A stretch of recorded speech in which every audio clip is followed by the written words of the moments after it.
Compre seu Windows 10 Pro original na GVG Mall. Basta acessar o link da descrição, clicar em compre agora, fazer o seu login, a continuidade com a compra, aplicar o cupom PC25 para ganhar até 25% de desconto. Agora é só clicar em enviar o pedido e escolher o método de pagamento. Pronto, a sua compra foi concluída. Agora é só pegar a chave dentro da plataforma, clicar no menu iniciar, configurações, atualização e segurança e na aba ativação deixar o seu Windows original com a chave da GVG Mall. Através do mesmo processo você também pode adquirir a chave do Office e também jogos da Steam, o Play, Origin e cartões pré-pagos da Xbox e PSN. Não perca tempo, links na descrição. Então quer dizer que você está super interessado naquele novo kit Core i9 baratinho do AliExpress, mas ainda tá com um pouquinho de dúvida e colou aqui no canal. Há mais ou menos 5 dias atrás eu postei um conteúdo aqui no canal falando sobre um kit Core i9 que poderia ser a melhor solução para quem está buscando algo custo-benefício hoje, tendo uma alta capacidade de desbancar até o kit mais custo-benefício do momento, o famoso kitzinho da China, que inclusive a gente adora e testa muito aqui no canal. 5 dias depois, uma renca de canal de hardware acabou trazendo esse conteúdo e pá, a gente tem aqui um kit viral correndo na internet e todo mundo quer saber sobre ele. E no meu vídeo anterior eu prometi estar comprando e trazendo esse kit e realmente comprei, mas tem só 5 dias que eu pedi e ele vem da China, portanto vai demorar um pouquinho mais, em torno aí de um mês. E é claro que por se tratar de uma grande engenhoca chinesa, a gente precisa de testar ela também, né, para tirar algumas dúvidas e verificar a integridade do negócio, né, se é legal, se tem alguma incompatibilidade ou coisa do tipo. Bom, para você que ainda não tá ligado de qual kit eu tô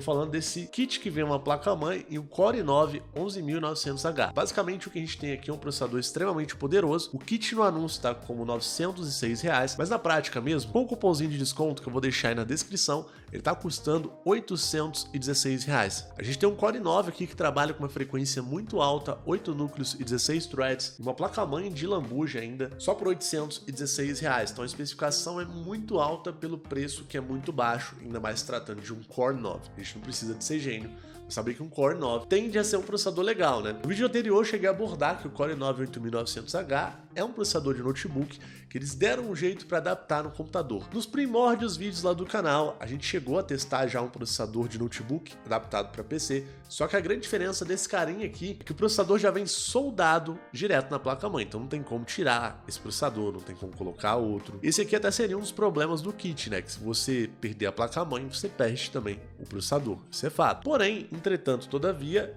ele é fácil de configurar e é muito barato. Detalhe que os processadores de notebook adaptados para computador, que a gente chamou até de interposer um tempo atrás, acabaram levando uma lavada nesse quesito, porque era chato de configurar. Performance e preço era ótimo, mas a configuração chata. E aqui não tem erro, né, cara? Vem tudo soldado, tudo configurado, é só ligar e usar. E pro conteúdo de hoje eu gostaria já de estar com ele nas mãos para estar fazendo o teste, mas o meu ainda não chegou. Eu comprei da China, né, meu amigo? Então demora um pouquinho, tem que ter paciência. Mas tem um amigo nosso aqui do YouTube que já trouxe o teste desse kit, que é o nosso amigo Mário, que é o mano Mário Mazotti, que me deu uma super permissão de estar usando o conteúdo dele hoje para estar informando vocês. Tá aqui, ó. Claro, mano, manda bala. Então eu posso falar, posso mostrar os vídeos dele.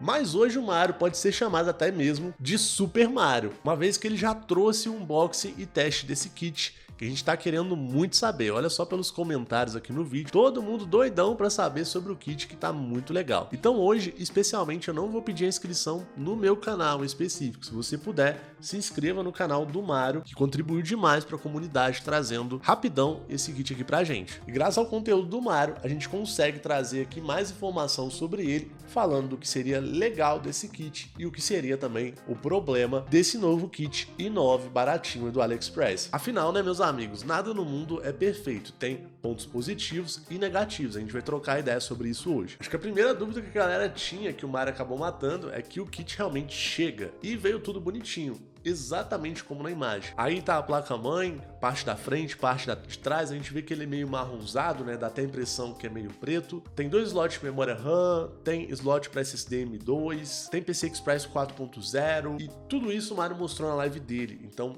muito bacana a questão do suporte. Afinal, é um Core i9 de 11ª geração. Além disso, o kit é totalmente plug and play. Tinha gente que tava com dúvidas, me perguntando se precisava instalar algum driver especial para funcionar ou algo do tipo. E assim como as primeiras adaptações, né, de processadores de notebook que a gente testou aqui no canal, funciona tudo 100% nativamente. O próprio Windows atualiza os drivers e funciona legal. O Mário chegou a fazer um teste no CPU-Z, e o CPU-Z basicamente mede a pontuação do processador em relação a outros. Ficou bem evidente que a pontuação bate exatamente com o que foi prometido lá no anúncio. Na verdade, até com mais pontos no single core, podendo ser comparado, por exemplo, com a pontuação de um processador Ryzen atual. Vale mencionar que no site oficial da Intel a gente tem a especificação desse processador, que é o i9 11900H, e aqui a gente consegue ver que ele é um processador de 8 núcleos, 16 threads e tem uma frequência de turbo que pega até 4.9 GHz, além do cache de 24 MB e o baixo consumo energético. Consumo energético que, por ser um processador de notebook, é dividido em duas fases: um TDP para consumo baixo e um TDP configurável para consumo alto. E daí a gente já pode esclarecer um pouco melhor qual é uma das grandes vantagens de ter um processador de notebook adaptado a uma placa-mãe de PC. A primeira coisa é que esse processador do kit ele foi projetado para funcionar dentro de um notebook. Naturalmente tem uma limitação de espaço por ser bem fininho para ter bons componentes para realizar uma alta dissipação de calor dos componentes dele, ou seja, os componentes dentro do notebook trabalham com calor excessivo e por isso eles têm que consumir menos energia, porque quanto menos energia eles consomem, menos calor eles geram, porque senão tudo superaquece. E além disso, um processador de notebook tem componentes projetados para aguentar maiores temperaturas, então o processador de notebook geralmente ele vai ter o menor consumo energético para gerar menos calor, mas em contrapartida ele vai suportar também mais temperaturas. E agora com esse novo kit, como a gente pode ver aqui no canal do Mário, a gente não tem essa limitação de dissipação. A gente pode colocar um CPU cooler normal em cima do processador de notebook, podendo aumentar a eficiência de refrigeramento desse nosso kit baratinho. Resumo da história, se você não entendeu, ele é projetado para trabalhar numa condição muito mais extrema do que ele vai acabar trabalhando agora montado numa placa-mãe de desktop, num PC normal. A minha teoria foi que, sabendo sobre isso, talvez a gente pudesse fazer um overclock nesse cara. Só que a realidade foi um pouco diferente. Como a gente já pôde verificar no próprio anúncio do vendedor, apesar de na especificação do site da Intel constar que ele poderia chegar até 4.8 GHz, no print do vendedor ele já estava chegando ali a 4.6, o que é uma frequência boa se tratando de um processador de 8 núcleos, inclusive uma especificação técnica muito parecida com o Ryzen 7 5800X, que pelo padrão de fábrica pega um clock máximo de boost de até 4.7 GHz. Claro que esse Ryzen pode ser overclockado, mas aqui a gente relata ainda também uma diferença de preço bem brutal entre os dois. Afinal, o Ryzen 7 5800X aqui no Brasil está em torno de R$ 1.799 na Kabum, R$ 1.799 na Terabyte, isso se comprar à vista, e R$ 1.799 na Pichau. A gente até encontra ele também um pouco mais barato no AliExpress, mas ainda assim na casa dos R$ 1.400. É claro que aqui a facilidade é de parcelar em 12 vezes sem juros. Então mesmo com essa questão, né, dele na prática mesmo ali de fábrica não vir com a especificação descrita pelo site oficial da Intel, esse Core i9 ele é extremamente poderoso e está num valor extremamente barato mesmo. Não é à toa que a galera tá louca nesse kit, né? Afinal, sai por R$ 816. Porém, na live do Mário, a gente pôde ter uma confirmação mais específica dessa questão aí da especificação técnica desse processador. Basicamente, ela é um pouco mais complexa do que a gente estava pensando. Jogando, ele pega de 4.2 a 4.4 GHz na prática, o que de maneira nenhuma é algo ruim, né, pelo valor que a gente paga por esse kit. Isso acontece principalmente por ele ser um processador mobile. Assim como eu falei anteriormente, ele tem uma restrição muito diferente para estar funcionando por conta da temperatura, o que faz a Intel bolar um método diferente para ele estar trabalhando. E por isso, nós temos dois tipos de TDP configurável, que é o alto e o baixo. E graças a esse TDP configurável, a gente tem as especificações técnicas do processador durante o uso variando. Ou seja, ele é um processador que ele tem a especificação bem parruda, mas ele só vai usar essa especificação mesmo em alguns momentos bem específicos e necessários. Então essa questão a gente poderia falar que é um problema em relação ao processador normal, mas é só a gente considerar. Vou estar jogando, ele vai estar funcionando a 4.2, 4.4 GHz. Se eu estressar ele demais, ele pega mais especificação por um curto período de tempo, depois volta. Para mim, isso seria um problema se o kit fosse extremamente caro, mas pelo preço eu ainda acho que tá justo. Afinal, são 8 núcleos, 16 threads também a 4.2, 4.4 GHz, não tá nada mal. Uma outra coisa também que eu não tinha me atentado ao falar no primeiro vídeo, que pode interferir nessa relação do processador além do consumo energético, é o fato de que o vendedor desse kit aqui ele tem usado uma versão de engenharia desse Core i9. O processador de engenharia basicamente é um processador criado para testes, ou seja, seja, um exemplo, então a versão ES do Core i9 foi uma versão pré-teste dele, que não veio ao público convencional. Como os chineses conseguem isso? Eu não tenho ideia, mas tá aqui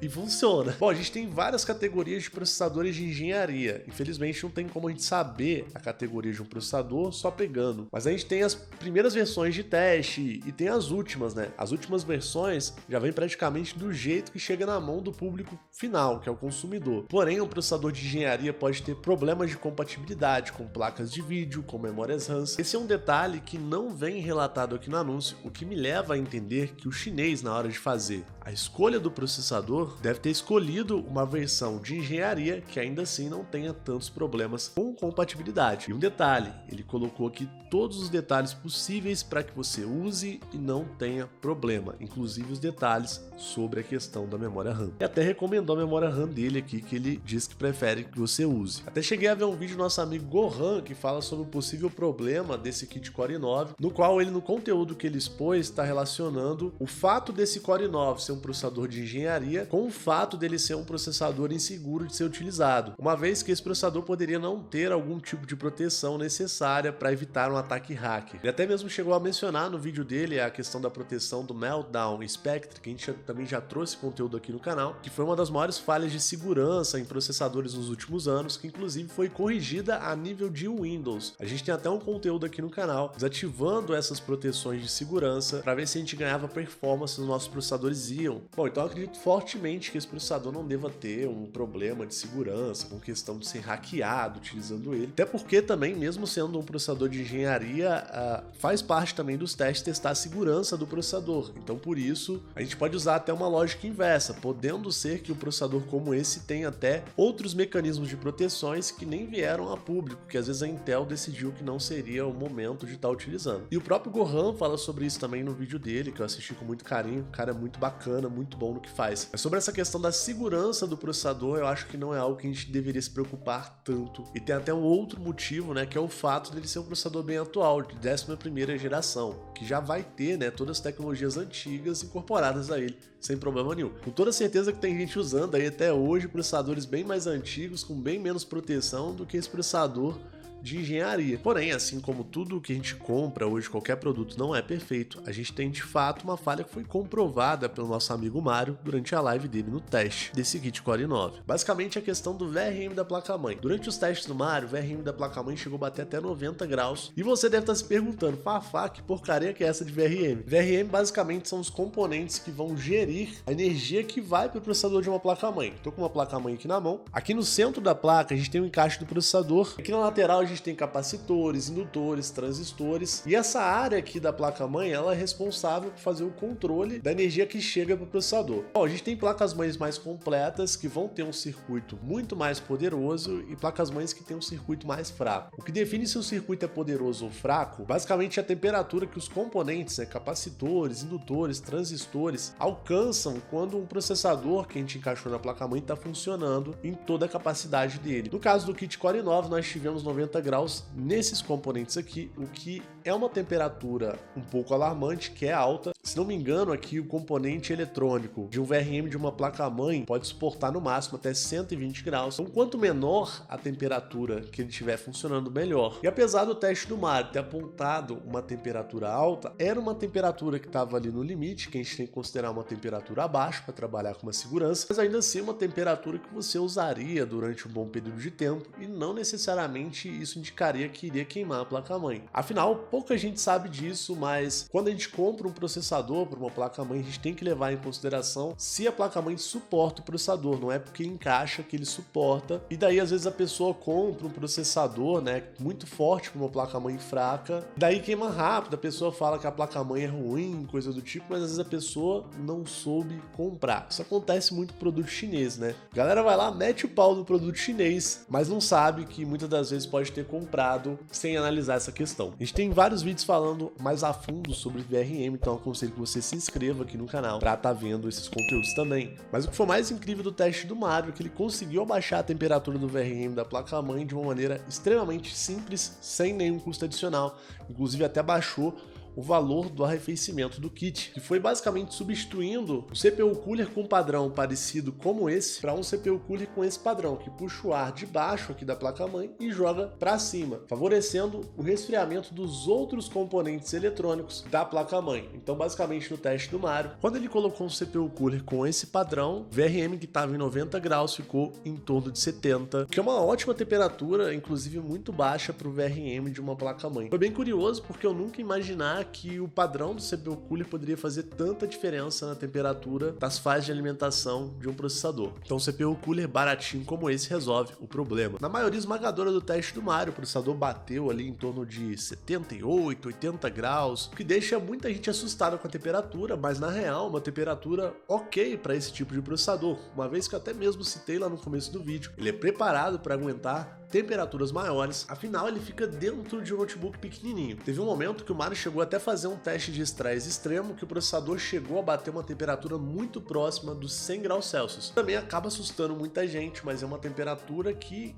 acontece dentro de um notebook. Como um dos maiores problemas de um processador de notebook tá principalmente na questão de refrigeração, a Intel basicamente usa a temperatura para limitar a performance máxima do processador. Então, em situações extremas, o processador tem a frequência dele aumentada por um curto período de tempo, o consumo energético aumenta até ele bater o limite de temperatura, que no caso seria 100 graus ou próximo disso. Quando ele bate nesse teto de temperatura, aí as coisas voltam ao normal e ele volta a trabalhar a 70, 80 graus como o de costume. Eu sei que é um pouquinho complexo, mas no final das contas é um processador que acaba funcionando como um outro normal. Ele tem alguns mecanismos um pouco diferentes, mas o que importa é que na hora que você vai jogar, ele entrega um alto nível de performance. É um processador extremamente eficiente para multitarefas, funciona inclusive muito bem também sem placa de vídeo e tá num preço inimaginável. Tá muito barato. Eu sei que nesse conteúdo eu falei de tanta coisa que pode até confundir a sua cabeça. A gente citou vários problemas, várias coisas que são legais. O meu objetivo é que você saiba o máximo dessa plataforma antes de estar fazendo a sua aquisição. Infelizmente eu já passei por muitos problemas por comprar um produto achando que era uma coisa e receber outro. O meu papel aqui é esse, te ajudar nessa questão. Então, sem passar o paninho aí para esse novo kit Core i9, eu acho muito legal, eu acho que o custo-benefício está incrível, mas em momento algum vou falar que esse kit é perfeito. Ele tem uma série de coisinhas, um monte de detalhes, mas que no final das contas acabam entregando um bom desempenho no conjunto da obra e um bom custo-benefício quando se trata de performance e preço. É claro que a gente ainda tem bastante coisa para descobrir em relação a esse kit, então recomendo que você se inscreva no canal, porque eu vou fazer os meus próprios testes, do meu jeito, que é diferente do Mario, que inclusive é extremamente bom, né, no que faz. Mas a gente ainda vai ver o que a gente consegue melhorar nesse carinho. Bom, em todo caso, se você estiver fazendo a aquisição do seu kit Core i9 agora, você já não vai estar dando um tiro no escuro. Você já teve bastante informação aqui. Então vou deixar o link dele na descrição, caso você ache que o meu conteúdo te ajudou a tomar alguma decisão, para bem ou por mal. Bom, o conteúdo de hoje ficou um pouco grande, então vou ficando por aqui. Um abraço e valeu!